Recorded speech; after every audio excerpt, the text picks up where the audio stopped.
নমস্কার, আমি পূজা। আজ আমি আপনাদেরকে শীতের একটা দারুণ উপযোগী একটি প্রোটিন পাউডার আমি বানিয়ে দেখাবো।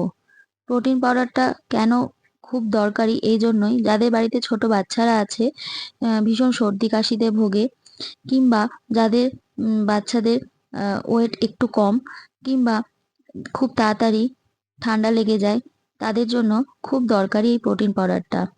বলতে পারেন ইমিউনিটি পাওয়ারটা ধরে রাখার জন্য এটা খুবই দরকার।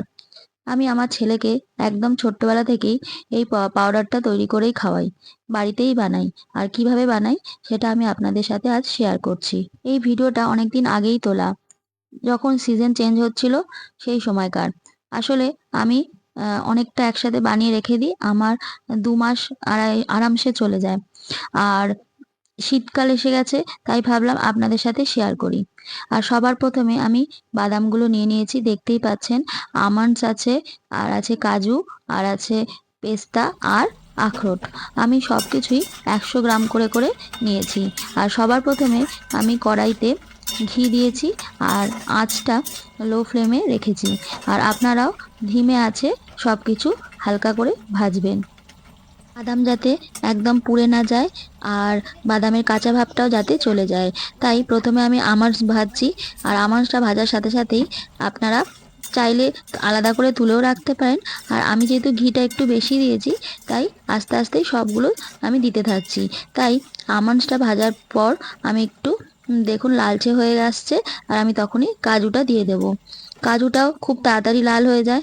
তারপরে আমি কাজুটাও একটু হালকা করে নেড়ে নিচ্ছি। আর আমি এই প্রোটিন পাউডার বা বাদাম গুঁড়ো, যেটাই বলুন না কেন, আমি সবসময় আমি বাড়িতে তৈরি করে রেখে দিই।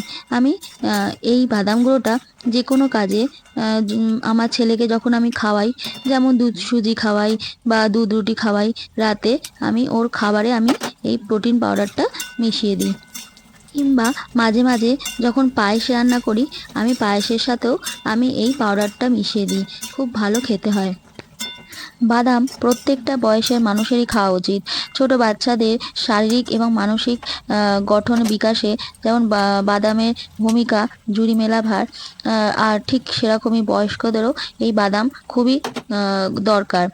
আর বিশেষ করে আমরা যদি রোজ সকালে এই বাদামগুলো ভিজিয়ে রেখে রোজ সকালে যদি আমরা বাদামগুলো খাই, তাহলে আমার মনে হয় এই বাদাম থেকে আমরা একটা খুব ভালো একটা ফ্যাট, প্রোটিন আর ভিটামিন সমস্ত কিছুই পেয়ে যাব। আর আপনারা একটা আখরোট হাতে চিপে বুঝতে পারবেন, হালকা প্রেস করলেই সেখান থেকে একটা অয়েল বেরিয়ে আসছে। আর তাহলে বুঝতে পারছেন বাদামে একটা খুব সুন্দর আমরা গুড ফ্যাট আমরা পেয়ে যাই। আর শুধু ফ্যাট নয়, প্রোটিন, মিনারেলস, ভিটামিনস সমস্ত কিছু এই বাদামে থাকে। আর তাই জন্যই এই বাদামটা প্রত্যেকটা বয়সের মানুষের, আর ছোট বাচ্চাদের থেকে শুরু করে বয়স্কদের, এমনকি আমাদের মেয়েদের আর ছেলেদেরও খাওয়া উচিত। আমাদের মেয়েদের হরমোনাল ইমব্যালেন্স যদি হয়, তাহলে হরমোন ঠিকঠাক রাখার জন্য প্রতিদিন সকালে 4টে করে আমন্ডস ভেজানো। দেখুন, 2 চামচ ঘি ব্যবহার করেই আমার সমস্ত বাদামটা ভাজা হয়ে গেছে। এরপর আমি আবার একটু 2 চামচ মতো ঘি দেব, দিয়ে এরপর আমি মাখনাটা ভেজে নেব। মাখনাটা বাচ্চাদের জন্য খুবই দরকার। আর মাখনাটা শীতকালে বাচ্চাদের শরীর গরম রাখে, আর খুব ভালো একটা হেলদি ফুড বলতে পারেন। আর আমি শুধু মাখনা গুঁড়োও একসময় গুড্ডুকে ছোটবেলায় আমি দুধের সাথে মিশিয়ে খাইয়েছি। আমার মনে হয় যখন সিজন চেঞ্জ হয় আর শীতকালে বিশেষ করে বাচ্চাদের শরীর গরম রাখতে এই প্রোটিন পাউডারটা খাওয়ানো খুবই দরকার। অন্তত আমি গুড্ডুকে খাইয়ে ভীষণ উপকার পেয়েছি। আর তারপর থেকে আমি ওর খাবারে আমি একদিনও স্কিপ করি না। আর এরপরে দেখুন, আমি একটু ঘি হয়তো কম লাগছিল, আর তাই জন্য ওপর থেকে আবার একটু ঘি ছড়িয়ে দিলাম। আর মাখনাটা কি করে হয়ে যাবে রান্না, বুঝবেন কি করে, বলে দিচ্ছি।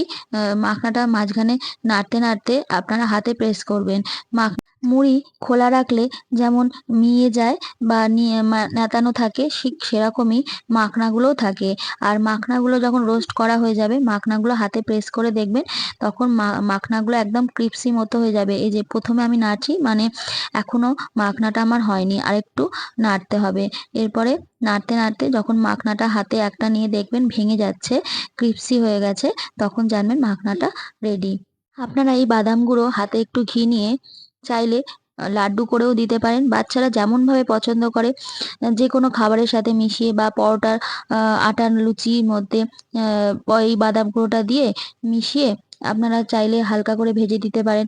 যেকোনোভাবে বা রুটির ভেতর মিশিয়ে যা হোক করে বাচ্চাদেরকে খাওয়ানোটা ভীষণ দরকার। দেখুন, গুড্ডু হওয়ার আগে থেকে একদম গুড্ডু হওয়ার পর আমি আমি নানান রকম সময় পেলেই আমি এই সমস্ত জিনিস ঘাঁটতাম। আর অনেক রকম ডাক্তারের আমি কথা শুনেছি। আর অনেক কিছু জেনেছি। শিশুদের পক্ষে কোনটা উপকার আর কোনটা অপকার সেটা একমাত্র মা-বাবাই ডিসাইড করতে পারে। শিশুটির পক্ষে কোনটা ভালো সেটা হয়তো শিশুটি বুঝবে না। কিন্তু তার মাকে বুঝতে হবে, কিংবা তার পরিবারকে বুঝতে হবে কোনটা তার পক্ষে বেটার।